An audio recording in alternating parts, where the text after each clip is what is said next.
पर अब तक का सनसनीखेज खुलासा सामने आया है। दावा यह है कि जामा मस्जिद के सर्वे के खिलाफ भड़की हिंसा की आड़ में हिंदू पक्ष के वकील विष्णु शंकर जैन के मर्डर की प्लानिंग थी। आखिर विष्णु जैन से सनातन विरोधियों को इतनी नफरत क्यों है? बिग एंड बोल्ड पहली एक्सक्लूसिव।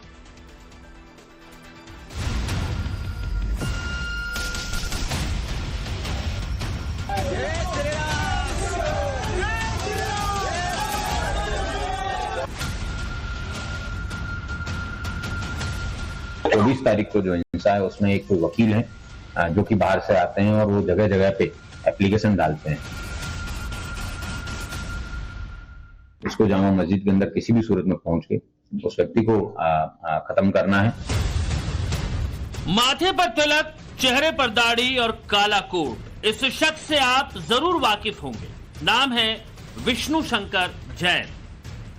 देश में सनातन के प्रतीकों को संरक्षित करने और उनकी पुनर्स्थापना के काम को कानूनी तौर पर अंजाम देते हैं। कट्टरपंथियों के निशाने पर लगातार रहते हैं।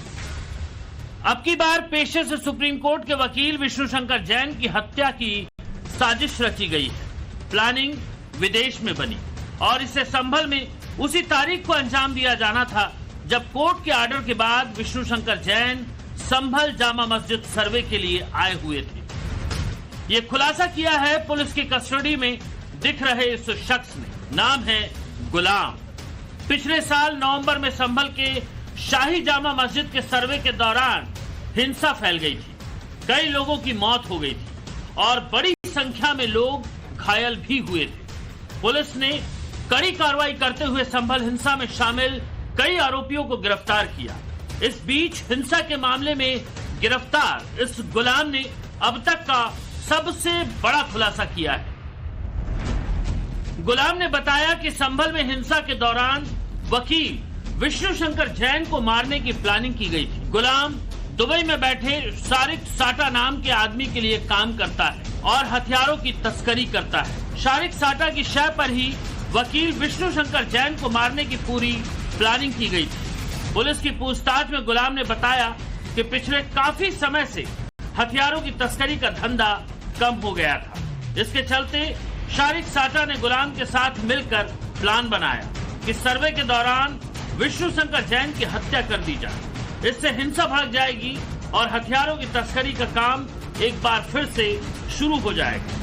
गुलाम जो कि इसी संभल का रहने वाला है वो इस वक्त पुलिस की गिरफ्त में है और आपको तस्वीरें इस वक्त हम आपको सबसे पहले उस आरोपी की दिखा दें जो आपको संभल पुलिस ने जिसकी गिरफ्तारी जो है वो की है। मास्क पहना हुआ गुलाम आपको दिखाई दे रहा होगा और ये शारिक साटा गैंग का वो आदमी है जो कि गाड़ियां चोरी करनी हो और उसके बाद इन लोगों ने गाड़ियां चोरी करके आर्म सप्लाई का जो काम है वो शुरू किया था। और ये वही गुलाम है जिस पर आरोप है कि जब सर्वे हो रहा था उस दौरान इन लोगों ने जो है उस वक्त असलहे जो है वो सप्लाई किया और उन्हीं असलहों की फायरिंग में 4 लड़कों की मौत हो गई थी और ये बात जो है इन लोगों द्वारा स्वीकारी जा चुकी है। तो ये तस्वीर हमने आपको जो दिखाई ये खास करके जो सबसे बड़ी जो संभल पुलिस की कामयाबी है वो आपके सामने तस्वीरों में है।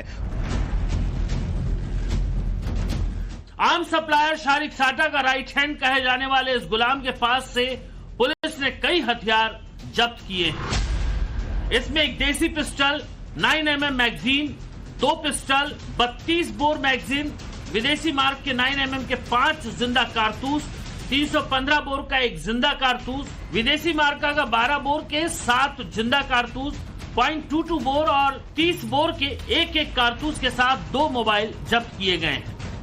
संभल में सर्वे के दौरान हुई हिंसा के दौरान का एक मुख्य आरोपी जो है वो पकड़ा गया जिसका नाम गुलाम है और वो खुद को शारिक साटा को अपना बॉस बताता है और इसने आर्म्स की सप्लाई की थी और ये तमाम आर्म्स जो हैं वो इस वक्त संभल पुलिस की मौजूदगी में आपको नजर आ रहे हैं जो कि यहाँ पर आपको जर्मनी मार्का है कि यहाँ पर अगर आप देखें तो तमाम जो कारतूस हैं वो आपको नजर आ रहे होंगे। इसके अलावा जो फोन्स हैं अलग अलग आए हैं और आप देखें पिस्टल्स हैं और 9mm की भी एक पिस्टल है जिसका ओरिजिन जो है चेक किया जा रहा है क्योंकि वो भारत की किसी किसी फैक्ट्री में नहीं बनी है। इस पर बात करने के लिए हमारे साथ संभल के एसपी कृष्ण बिश्नोई साहब हैं। बिश्नोई साहब, एक बड़ा कैच कहा जाएगा क्योंकि संभल हिंसा के जरिए कहीं ना कहीं कोशिश थी समाज के ताने बाने को खत्म करने की और स्थिर करने को।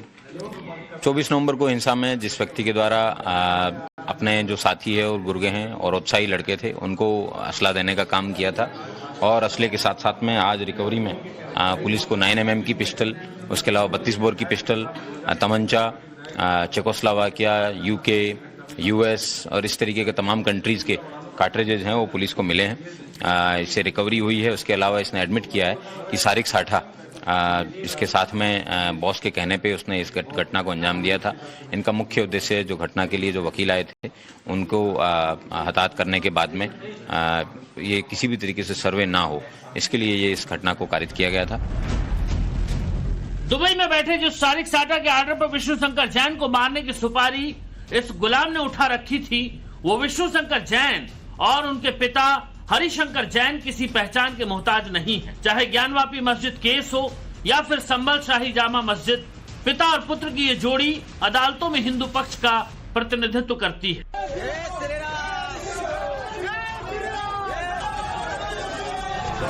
इन दोनों ने पूरे देश में मंदिर मस्जिद विवाद से जुड़े करीब 102 से ज्यादा केस लड़े। शाही जामा मस्जिद के सर्वे के दौरान पिछले साल 24 नवंबर की हिंसा से पहले 19 नवंबर को हिंदू पक्ष के वकील विष्णु शंकर जैन ने ही संभल की जिला अदालत में दावा किया था कि इस मस्जिद को पहले हरिहर मंदिर के नाम से जाना जाता था। 1529 में मुगल बादशाह बाबर ने इस मंदिर को तोड़ दिया था। उन्होंने ये भी दावा किया कि कल्कि अवतार संभल में ही होगा। रिपोर्ट में मेंशन्ड है कि यहाँ पे एक मंदिर हुआ करता था जिसको मस्जिद का शेप देने की कोशिश की गई है। हरिहर मंदिर के ऊपर भी उस रिपोर्ट में टिप्पणी और उस रिपोर्ट में ऑब्जर्वेशंस किए गए। संभल पुलिस की जांच में अब तक इससे पहले भी कई चौंकाने वाले खुलासे हो चुके हैं। दावा यह भी है कि 24 नवंबर को संभल को जलाने के लिए ऑर्डर दुबई से ही आया, लेकिन उसका कच्चा चिट्ठा पाकिस्तान में तैयार हुआ था और फिर संभल शहर को आग में झोंक दिया गया। 24 नवंबर की संभल हिंसा की साजिश में क्या पाकिस्तानी हैंडलर का हाथ है? क्या पाकिस्तान में पूरी हिंसा की स्क्रिप्ट लिखी गई? क्या हिंसा के लिए दुबई कराची से फंडिंग हुई? इन सभी सवालों के जवाब चार्जशीट में मिलने वाले हैं। सर, उन्हें शहीद न कहना चाहिए जो मारे गए हैं गोली से। पुलिस ऐसे तमाम लोग थे जो पाकिस्तानी मौलवी और मौलाना के संपर्क में थे। हिंसा के दौरान मारे गए बिलाल अंसारी और अयान की हत्या करने के आरोप में गिरफ्तार आरोपी का भी पाकिस्तान कनेक्शन सामने आया है। ये वही बिलाल और अयान है जिनकी मौत का जिक्र आकिल वीडियो कॉल पर कर रहा था। पहले ये आरोप लग रहे थे कि पुलिस की गोली से बिलाल और अयान की जान गई, लेकिन एसआईटी की जांच के बाद ये साफ हो चुका है इन दोनों की मौत पुलिस की गोली से नहीं बल्कि मुल्ला के पिस्टल से चली गोली से हुई। उस खुलासे के तार भी पाकिस्तान से जुड़ चुके हैं। इसी बीच खबर यह भी है कि संभल हिंसा से जुड़ी 1000 पन्नों की चार्जशीट रेडी है। इसमें एक बात का साफ साफ जिक्र है कि हिंसा अचानक नहीं भड़की बल्कि इसे भड़काया गया और अब मामले में हिंदू पक्ष के वकील की हत्या की साजिश का एंगल सामने आने से एजेंसियों ने अपनी जांच का दायरा बढ़ा दिया है। संभल से गौरव श्रीवास्तव के साथ ब्यूरो रिपोर्ट, टाइम्स नाउ, नव भारत।